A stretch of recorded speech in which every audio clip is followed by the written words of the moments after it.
Hey everybody, welcome back to Magic Orthodoxy. My name is David and this is a deck review. Today we're going to look at the Emperor brand playing cards. Now, the Emperor brand playing cards were a Kickstarter project. The Kickstarter project manager was a lady named Joanne Lin. All the artwork was done by Zheng Cheng Chen, and this deck was distributed by Keen Hong Enterprises in Taipei, Taiwan. It's a really beautiful deck, and when I saw it on Kickstarter, I was quick to get on this one. It was later released in red, so you can get a blue Emperor and a red Emperor deck. I don't know how readily available they are now. They were only 2,500 produced, and so I don't know if they're going to be easy to find. You could always check the Keen Hong Enterprises website and see if they're going to be distributed through that.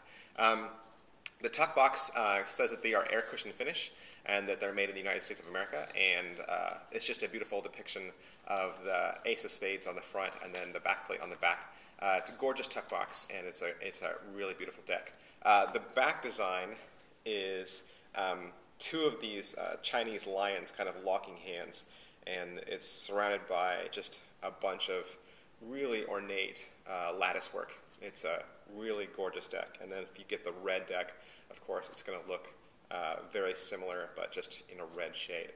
With this deck, you're going to get two gaffs. You're going to get a blank card, and of course, you're going to get your double backer. So two gaffs with the deck is awesome. It's really cool. With the pips, all kind of have this little scroll art that's done at the bottom of each one. So I'm going to go through each one of the pips for you. So that's the clubs, and then the diamonds and the spades. So they all look like that all through the deck. So attention was put on every card, so that's awesome and something that we always like to see in a designer deck. The Ace of Spades is also beautiful. It's that front of the tuck box there, and it's just a really ornate picture. It's got like arms and of the lions, and they're biting into the side of the ace, and it's just a really beautiful depiction of Chinese art. The two jokers you get are both full size. One's color, one's black and white. The jokers are the Monkey King from a book called The Journey to the West. And Journey to the West is a story that was written in the 16th century during the Ming Dynasty. And it's actually considered one of the four great classical novels of Chinese literature. If you remember Jet Li, he played the Monkey King in the movie Forbidden Kingdom. So there you have it. And of course, the beautiful thing about this deck really is the courts. Each one of these court cards is depicting a different person, either from Chinese literature or from Chinese history. The King of Spades right here is Qin Shi Huang. He was the first emperor of China. The Queen of Spades here is the Empress Dowager Shi. She's known as the Grand Empress of the last emperor of China. And the Jack of Spades is General Guan Hu. He's the famous general in Romance of the Three Kingdoms. Then you're going to have the hearts. So the King of Hearts is Liu Bei.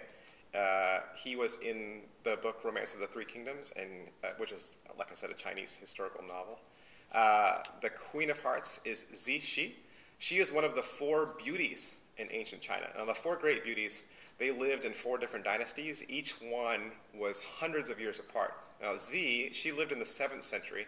She was said to be so enticingly beautiful that fish would forget how to swim, and they would sink when she walked by.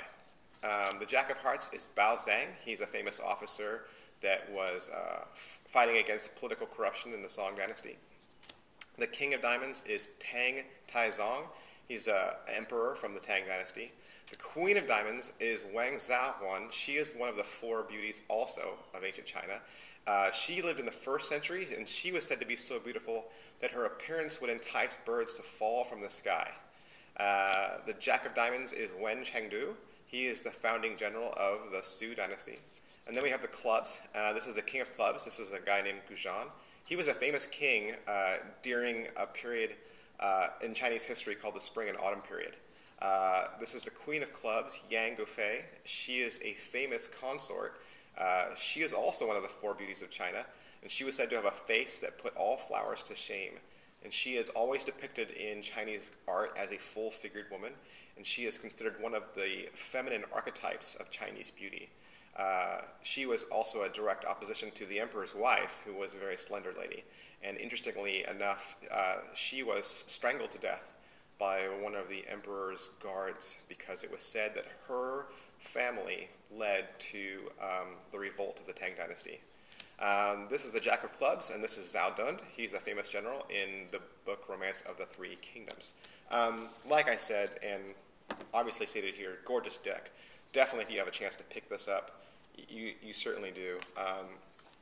Chinese art is gorgeous, and I rarely see it in playing cards, and so I would definitely pick this up if I were you. The cards themselves, how they handle, they're very thin. I don't know what stock that they're on, but they do feel really thin, and they also feel very buttery. When shuffling or when riffling, they just kind of have a really soft, very bendable, very malleable texture to them, and so it makes them feel very gentle in your hands. I really like them. As always, I recommend that you like this video just so that other people can find this channel just a little easier. You can also follow us on Twitter, which is twitter.com/magicorthodoxy. You can also like our page on Facebook, which is facebook.com/magicorthodoxy. You also want to subscribe to this channel just to stay up to date on the latest in cards and card magic. We also give away a deck of cards every month, and so it's good to subscribe just so you can stay up to date on that. Thanks. Bye.